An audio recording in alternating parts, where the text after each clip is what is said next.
Even though comic books are meant to be a source of entertainment, they have caused quite a stir from time to time. Now, altering a plotline might sound drastic, but sometimes it is the right move. And in situations like this, the publisher has no choice but to revise or pull the plug on the entire story. So let's take a look at them. As I'm Jules, this is WhatCulture.com, and these are 8 real-life events that forced comics to change. Number 8. The creation of the CCA derailed Mystique and Destiny. X-Men number 141. In 1978, the X-Men clashed with the shape-shifting mutant Mystique, who went on to become among their most reoccurring enemies. The metamorphosing menace became more dangerous when she allied with a precog called Destiny. But because Mystique spoke to her telepathic ally in an affectionate manner, some readers were under the impression that the pair weren't just partners in crime, that they were in fact lovers. Now, according to Mystique's co-creator Chris Claremont, this was always the intent. Not only that, Mystique and Destiny were supposed to be the biological parents of the X-Men's Nightcrawler. Mystique was meant to use her shape-shifting powers to turn into a man and then impregnate Destiny, who would then bear the child.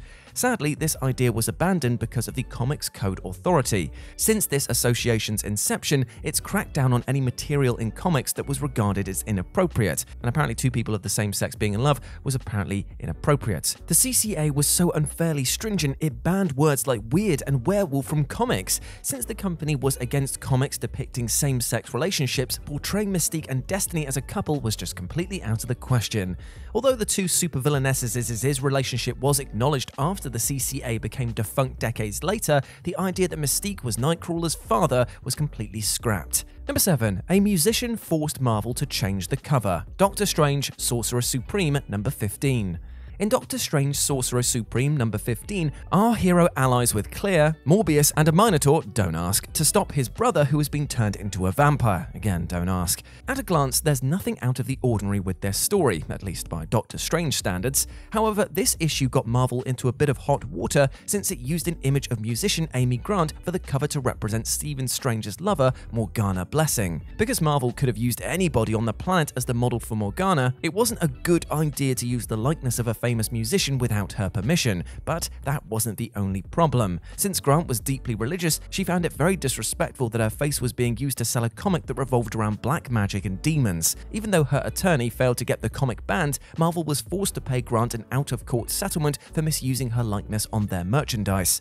When the comic was republished the following year, the cover was redesigned so that Amy Grant's face was entirely absent. Number 6. A name was changed because it sounded like a slur. Captain America number 334 and 341.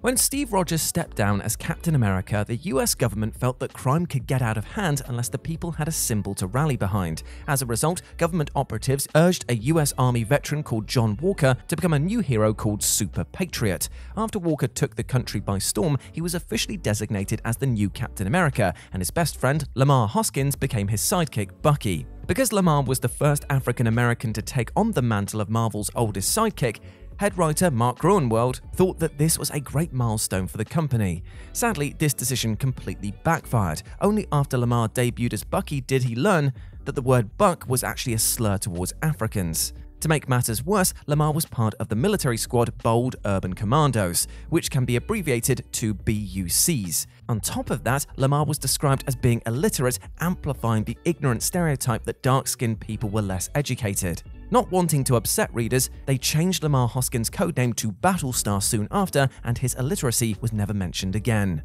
Number 5. The Black Panther Party. Fantastic Four number 119. In October 1966, Bobby Seale and Huey Newton formed a Black Power movement called the Black Panther Party. The organization encouraged their members to carry firearms in public to avoid police officers from misusing their power against African Americans. Because the Marvel superhero Black Panther shares the same moniker as this group, many readers assumed that he was deliberately named as a reference to the BPP. But since the King of Wakanda debuted in the comics months before the Black Panther Party was founded, there's no question their shade name is, in the words of Stan Lee, a strange coincidence.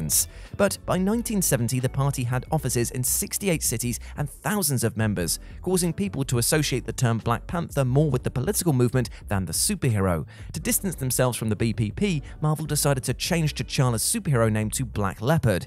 However, to avoid having to explain over and over why his name was changed, T'Challa was ultimately referred to by his real name. As the Black Panther Party's influence declined in the 1970s, T'Challa took on his former title once more. Number 4. The Atomic Bomb, Superman number 38.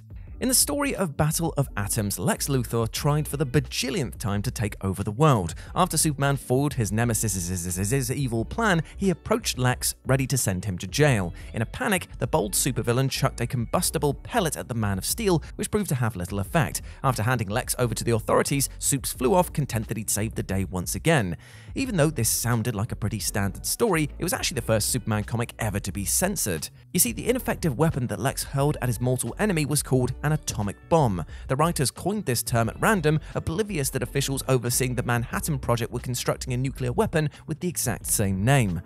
Despite the fact that Lex's weapon had no resemblance to a real atomic bomb, nor in appearance or power, the US Defense Department forced the comic to be delayed. What's worse is that the publishers of DC Comics weren't told why the story was pulled, since the Manhattan Project was top secret.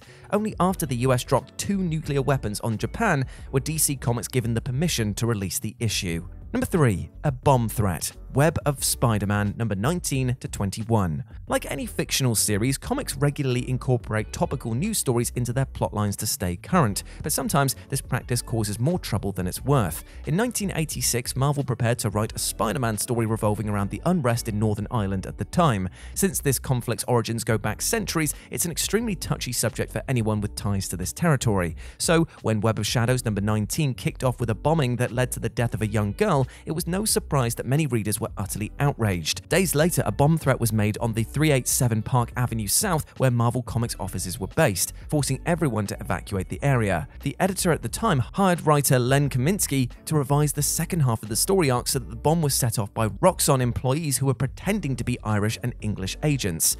Even though Web of Spider-Man was meant to focus on more controversial topics, that idea was abandoned after this incident, causing the comic line to become a generic Spider-Man series.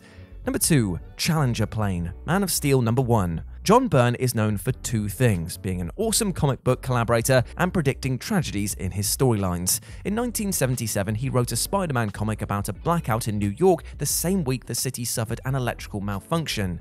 In 1978, he wrote an X-Men issue where Japan was hit by an earthquake months before it actually happened. 3 days after writing a comic where Wonder Woman, aka Princess Diana, dies, the real Princess Diana of Wales also died. Another freaky coincidence like this happened when John Byrne was preparing the 1986 Superman reboot series, which was called Man of Steel. Months before the comic was published, the Canadian artist had prepped a drawing of Superman flying into the sky to save a NASA space shuttle. On the 28th of January 1986, NASA's Challenger exploded almost immediately after launch, killing all the passengers on board. Not wanting readers to relive this horrific tragedy, Byrne redrew the vessel that Superman saved as an experimental spaceplane. Although the vehicle bared no resemblance to a space shuttle, Byrne knew having a more realistic ship would have been in poor taste. And number 1, the Watergate scandal. Captain America number 175. During the 1970s, Captain America faced off against the Secret Empire, a cabal who overthrew the government after using mutants to channel their doomsday weapon. When Cap unmasked the organization's leader, number 1, he learned that the Secret Empire was run by government agents.